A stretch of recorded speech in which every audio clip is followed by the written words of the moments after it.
সুপ্রিয় শিক্ষার্থীরা, আসসালামু আলাইকুম। আশা করি সবাই ভালো আছো। আমি আল্লাহ পাকের অশেষ রহমতে ভালো আছি। আমি Kulsum Begum, assistant professor economics department, Shahid Tajuddin Ahmed government college, Kapasia, Gazipur. আশা করি সবাই ভালো আছো, সবাই সুস্থ থাকবে, নিরাপদে থাকবে, এই কামনা রইল। আজকের এই অনলাইন ক্লাসে সবাইকে আমার আন্তরিক শুভেচ্ছা এবং অভিনন্দন।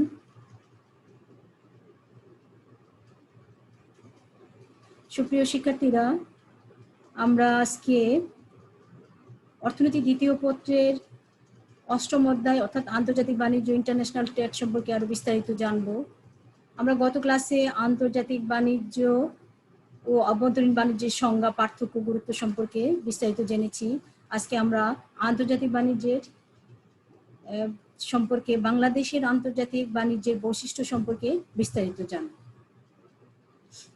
আমরা গত ক্লাসে আন্তর্জাতিক বাণিজ্য বলতে কি বোঝায় এবং অভ্যন্তরীণ বাণিজ্য বলতে কি বোঝায়, পার্থক্য, গুরুত্ব সম্পর্কে বিস্তারিত জেনেছি। তাই আমরা একটু সেই বিষয়গুলো একটু রিভাইজ করব। আমরা জানি আন্তর্জাতিক বাণিজ্য বলতে বোঝায় যে বাণিজ্য দুই বা ততোধিক স্বাধীন ও সার্বভৌম দেশের মধ্যে সংগঠিত হয়, অর্থাৎ দুই বা ততোধিক স্বাধীন ও সার্বভৌম দেশের মধ্যে পণ্য সেবার লেনদেন যখন আইনগত বিধিনিষেধের মাধ্যমে পরিচালিত হয় বা সংগঠিত হয়, তাকেই বলা হয় আন্তর্জাতিক বাণিজ্য। আর অভ্যন্তরীণ বাণিজ্য সম্পর্কে আমরা জানি যে অভ্যন্তরীণ বাণিজ্য হচ্ছে একটি স্বাধীন ও সার্বভৌম দেশের অভ্যন্তরে অর্থাৎ ভৌগোলিক সীমানার মধ্যে পণ্য ও সেবার যে লেনদেন সংগঠিত হয়, অর্থাৎ একটি দেশের বিভিন্ন অঞ্চলের মধ্যে যে বাণিজ্য সংগঠিত হয় সেটাকে বলা হয় অভ্যন্তরীণ বাণিজ্য। আন্তর্জাতিক বাণিজ্য এবং অভ্যন্তরীণ বাণিজ্যের মধ্যে আমরা গত ক্লাসে পার্থক্য সম্পর্কে জেনেছি যে পার্থক্য তো অবশ্যই আন্তর্জাতিক বাণিজ্য এবং অভ্যন্তরীণ বাণিজ্যের মধ্যে প্রধান পার্থক্য হচ্ছে আন্তর্জাতিক বাণিজ্য হচ্ছে দুই বা ততোধিক দেশের সাথে লেনদেনটা সংগঠিত হয়, আর অভ্যন্তরীণ বাণিজ্য হচ্ছে একটি দেশের অভ্যন্তরে বিভিন্ন অঞ্চলের মধ্যে যে বাণিজ্যটা সংগঠিত হয় সেটি হচ্ছে অভ্যন্তরীণ বাণিজ্য। সেক্ষেত্রে ভৌগোলিক সীমানার দিক থেকে যদি আমরা বলি যে আন্তর্জাতিক বাণিজ্য ভৌগোলিক সীমানার অতিক্রম করে দুই বা ততোধিক দেশের মধ্যে লেনদেনটা সংগঠিত হয়, আর অভ্যন্তরীণ বাণিজ্যটা ভৌগোলিক সীমানার আর ভিতরে বিভিন্ন অঞ্চলের মধ্যে সংগঠিত হয়ে থাকে। এই জন্য দেখা যায় যে আন্তর্জাতিক বাণিজ্য এবং অভ্যন্তরীণ বাণিজ্যের মধ্যে উৎপাদন উপকরণগুলোর গতিশীলতার দিক থেকে একটু পার্থক্য পাওয়া যায়। যেমন অভ্যন্তরীণ বাণিজ্যে উৎপাদনের বিভিন্ন উপকরণগুলো সহজে গতিশীলতা লাভ করতে পারে, কিন্তু আন্তর্জাতিক বাণিজ্যের ক্ষেত্রে সেই গতিশীলতা সহজে লাভ করতে পারে না। অর্থাৎ সহজে বিভিন্ন উৎপাদনের উপকরণগুলো সহজে স্থানান্তর করা যায় না বা সহজে পাওয়া যায় না, লাভ করাটা অনেকটা কষ্টকর হয়ে থাকে। তারপরে আন্তর্জাতিক অভ্যন্তরীণ বাণিজ্যের ক্ষেত্রে আরেকটি বিষয় লক্ষ্য করা যায় যে অভ্যন্তরীণ বাণিজ্যের ক্ষেত্রে বাণিজ্য নীতি, সরকারি নীতি, ব্যাংক ব্যবস্থা প্রায় একই রকম থাকে। একই মুদ্রায় বাণিজ্য সংগঠিত হয়। যেমন বাংলাদেশের যে কোনো অঞ্চলেই লেনদেন করা হোক না কেন সেটা টাকার মাধ্যমে লেনদেন করতে হয়, কিন্তু আন্তর্জাতিক বাণিজ্যের ক্ষেত্রে দেখা যায় যে বিভিন্ন দেশের সাথে বিভিন্ন মুদ্রার মাধ্যমে লেনদেনটা সংগঠিত হয়ে থাকে। এই জন্য মুদ্রার বিনিময় হার আমাদের বের করার প্রয়োজন হয়ে থাকে বা জানার প্রয়োজন হয়ে থাকে, অর্থাৎ বিভিন্ন মুদ্রার মাধ্যমে লেনদেন সংগঠিত হয়ে থাকে। এবং আন্তর্জাতিক বাণিজ্যের ক্ষেত্রে বাণিজ্য নীতি, ব্যাংক ব্যবস্থা এবং সরকারি নীতির মধ্যে কিছুটা পার্থক্য লক্ষ্য করা যায়। আবার অভ্যন্তরীণ বাণিজ্যের ক্ষেত্রে ক্রেতার রুচি, অভ্যাস, ভোগের পরিমাণ স্থির থাকে, অর্থাৎ রুচি অভ্যাসের ক্ষেত্রে কোনো পরিবর্তন হয় না।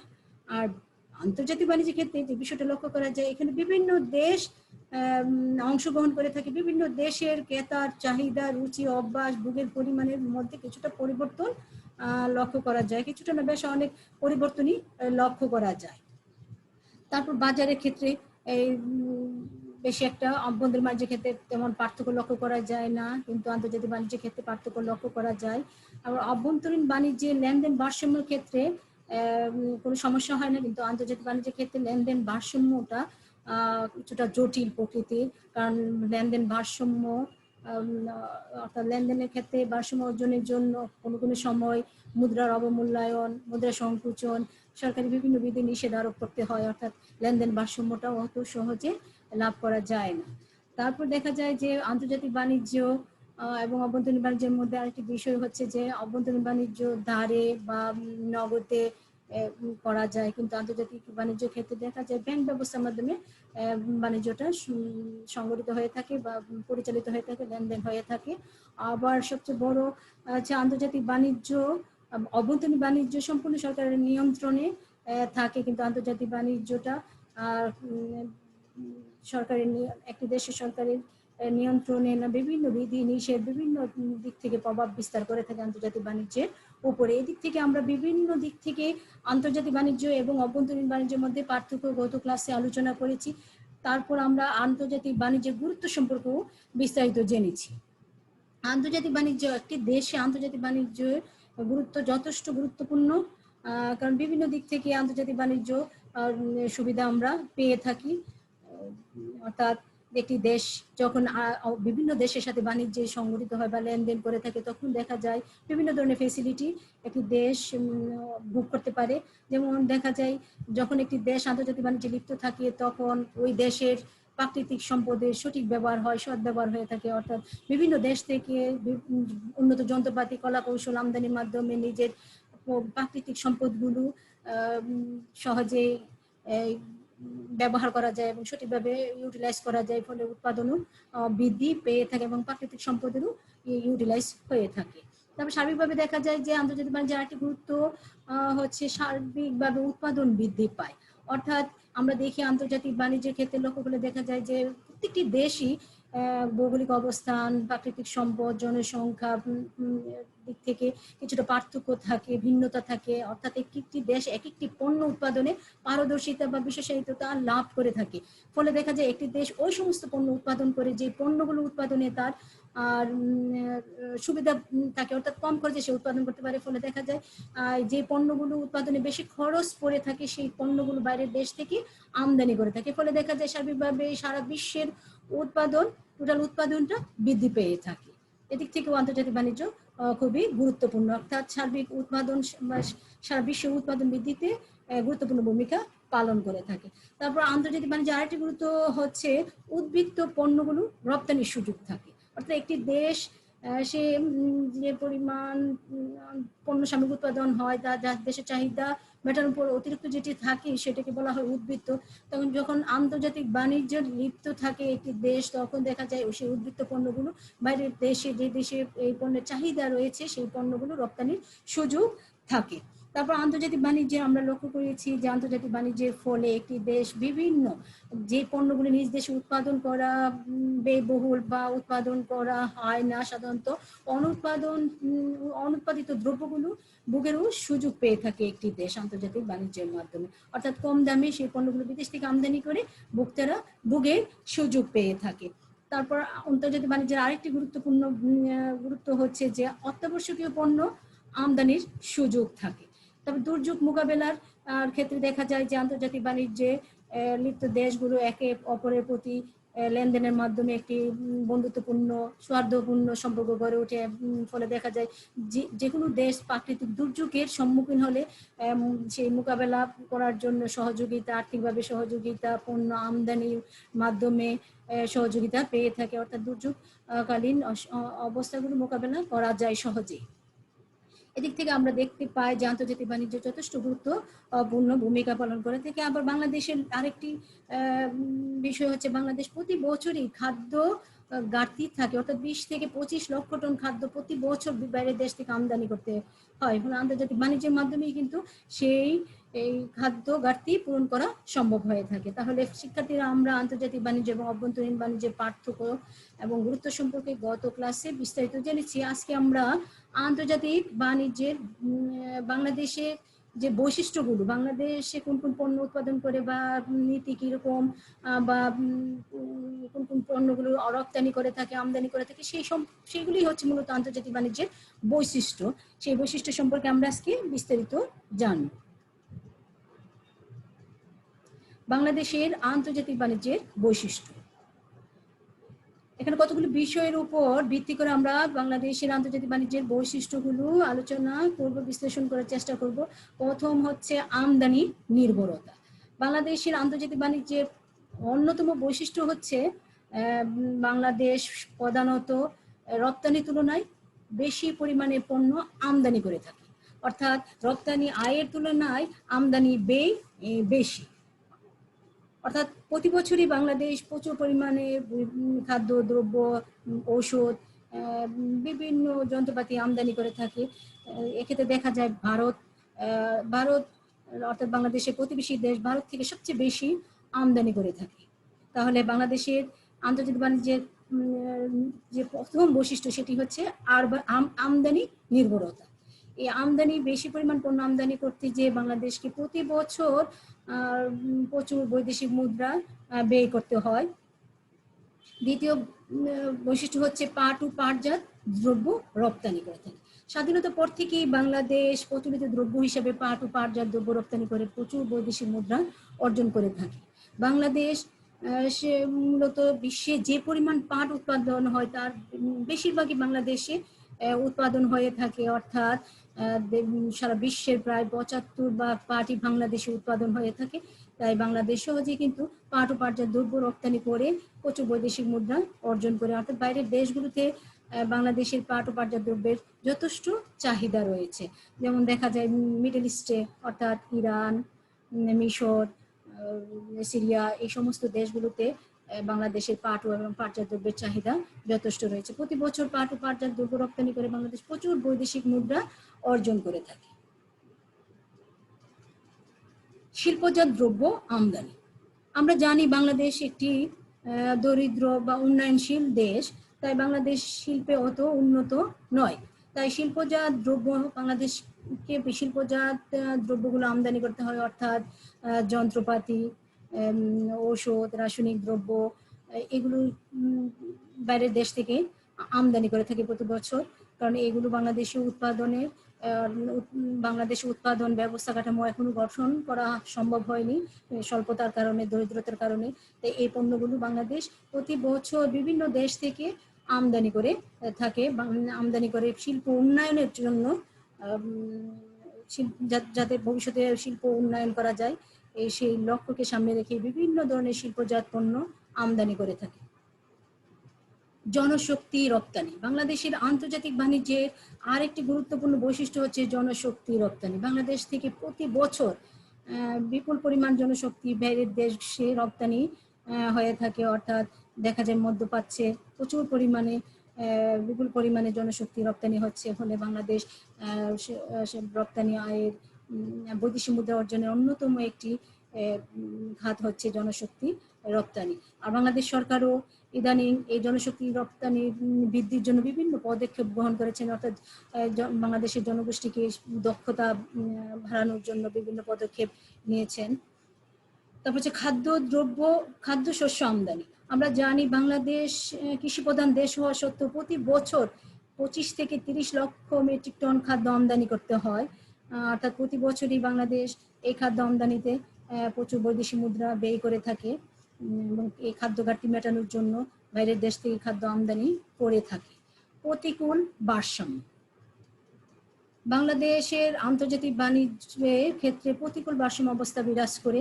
প্রতিকূল ভারসাম্য বলতে বোঝানো হয় যে যখন একটি দেশ সে রপ্তানি আয়ের তুলনায় আমদানি ব্যয় বেশি, সেই অবস্থাটাকে বলা হয় প্রতিকূল ভারসাম্য অবস্থা। বাংলাদেশ যে পরিমাণ আয় রপ্তানি করে যে পরিমাণ আয় করে থাকে তার চেয়ে বেশি কিন্তু আমদানি করতে ব্যয় হয়ে থাকে। তাই বাংলাদেশ প্রতি বছর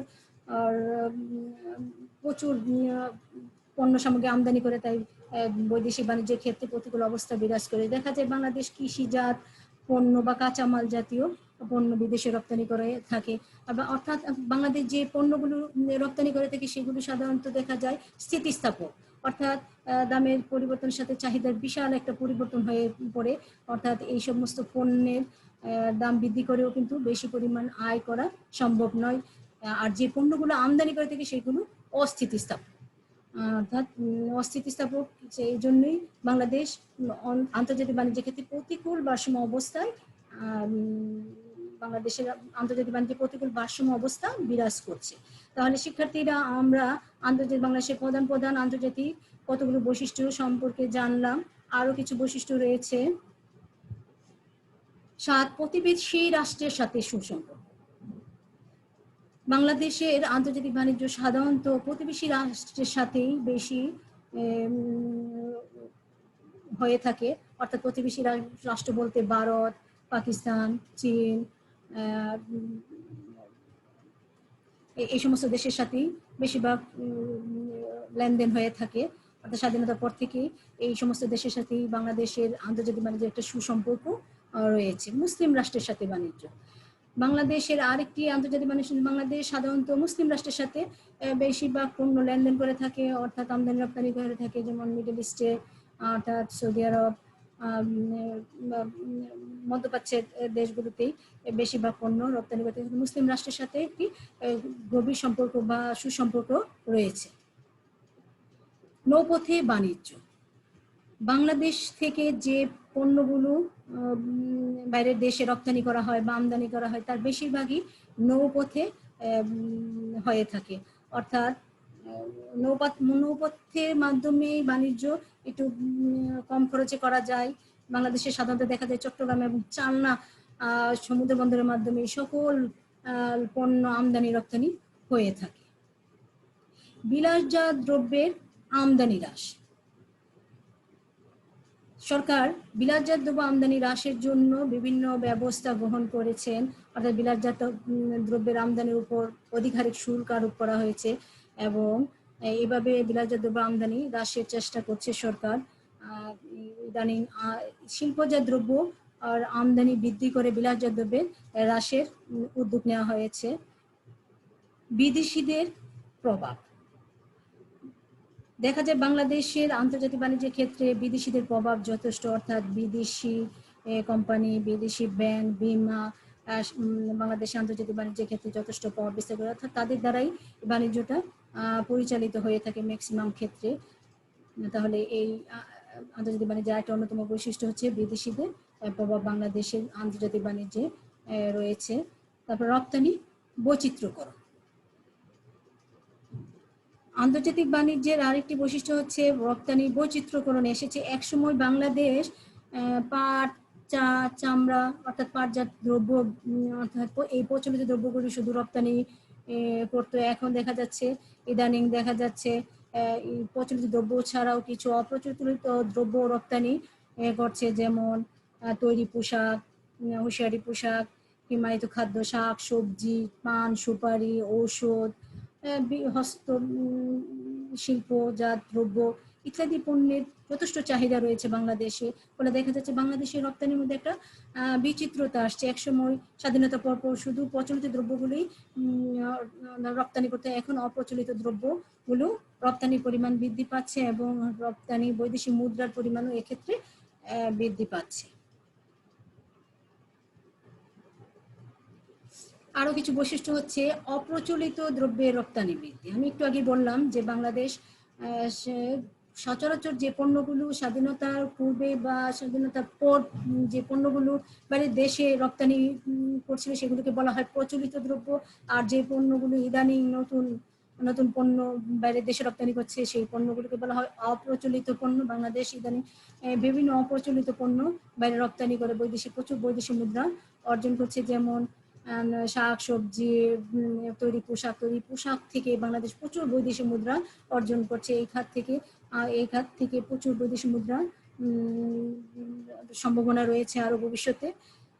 তারপর সার্কভুক্ত দেশের সাথে বাণিজ্য, বাংলাদেশের আন্তর্জাতিক বাণিজ্যের মধ্যে সবচেয়ে গুরুত্বপূর্ণ একটি বৈশিষ্ট্য হচ্ছে বাংলাদেশ যে পণ্য ইদানিং সার্কভুক্ত দেশের সাথে বাণিজ্য সম্পর্ক বহুগুণ বৃদ্ধি পেয়েছে। অর্থাৎ আমরা জানি যে দক্ষিণ এশীয় আঞ্চলিক সহযোগিতা সংস্থা সার্কের সাথে বাংলাদেশের একটি ঘনিষ্ঠ সম্পর্ক রয়েছে। এই সার্কের মাধ্যমে অর্থাৎ সার্কভুক্ত দেশগুলির সাথে বাংলাদেশে বেশিরভাগ পণ্য আমদানি রপ্তানি হয়ে থাকে। অর্থাৎ এই সার্কের সংগঠন প্রতিষ্ঠা হওয়ার পর থেকে এই সার্কভুক্ত দেশগুলির সাথে আরো সম্পর্ক আরো গভীর হয়েছে এবং সম্পর্ক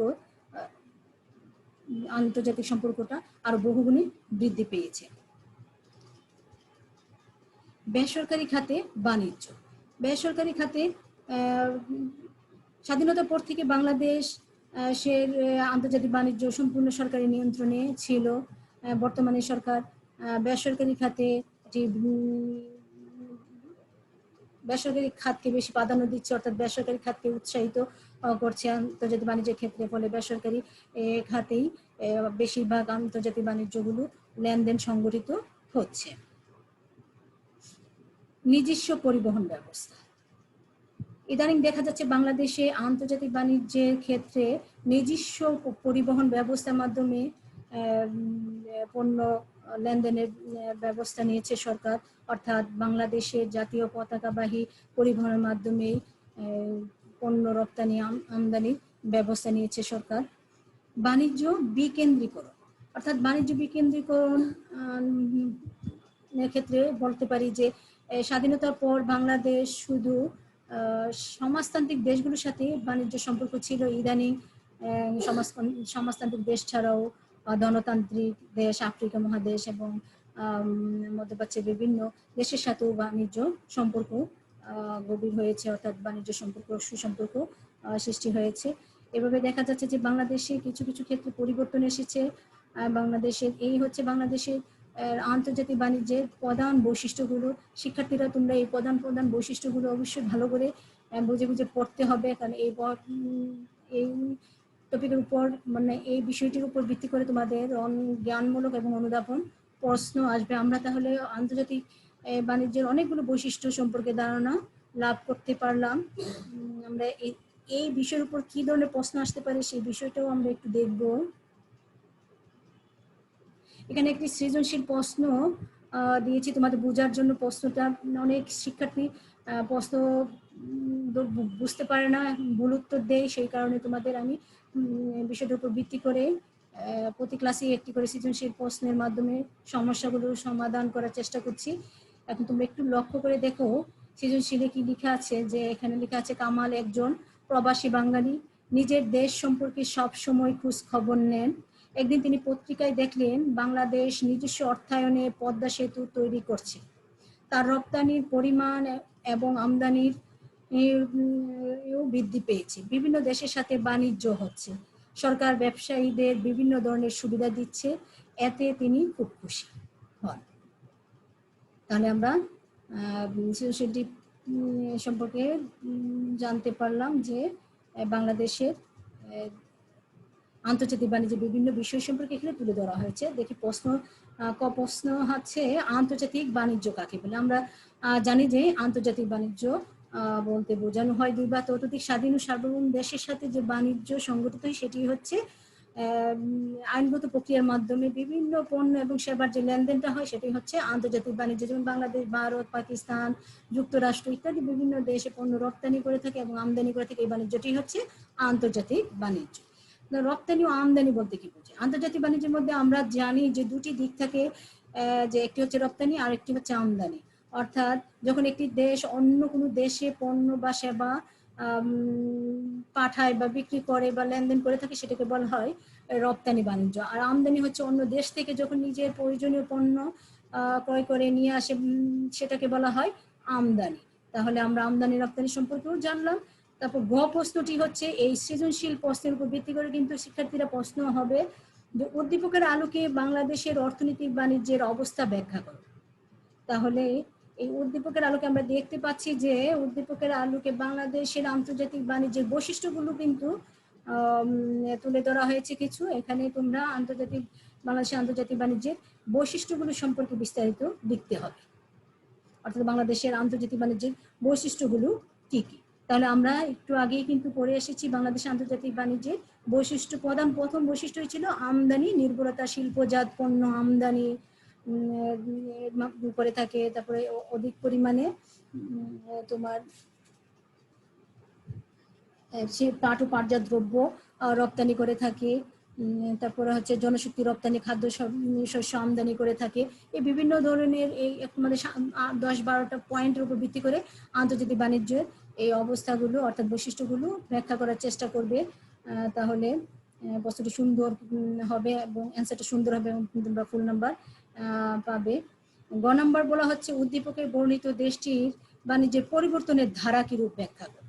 অর্থাৎ আমরা দেখতে পেয়েছি যে বৈশিষ্ট্যের মধ্যে কিন্তু দেখতে পেয়েছি কিছুটা পরিবর্তন লক্ষ্য করা যায়। একসময় বাংলাদেশ প্রচলিত দ্রব্যগুলো রপ্তানি করতে, এখন ইদানিং অপ্রচলিত অনেক দ্রব্য রপ্তানি করছে। তারপরে একসময় সমাজতান্ত্রিক দেশের সাথে বাণিজ্য সংগঠিত ছিল বা লেনদেন করতো, কিন্তু এখন ইদানিং গণতান্ত্রিক তারপর আফ্রিকা মহাদেশের বিভিন্ন দেশের সাথে বাণিজ্য করছে, অর্থাৎ নিজের পরিবহন ব্যবস্থার মাধ্যমে বাণিজ্য করছে। বিভিন্ন শিল্পজাত পণ্য রপ্তানি ব্যবস্থা নিচ্ছে, জনশক্তি রপ্তানি পরিমাণ বৃদ্ধি পাচ্ছে। একটা পরিবর্তনের যে হচ্ছে সেই ধারাটা কিরূপ সেটাই এখানে ব্যাখ্যা করতে হবে। আমরা আগামী ক্লাসে আবার পরিবর্তনের ধারা সম্পর্কে বিস্তারিত জানবো। তাহলে শিক্ষার্থীরা, আমরা আজকে আন্তর্জাতিক বাণিজ্যের বাংলাদেশের যে বৈশিষ্ট্যগুলো সেই সম্পর্কে বিস্তারিত জেনেছি। আশা করি তোমরা বুঝতে পেরেছো। বাসায় একটু ভালো করে পড়বে। আজকে এই পর্যন্ত। সবাই ভালো থাকবে, সুস্থ থাকবে এই কামনা রইল। সবাইকে ধন্যবাদ।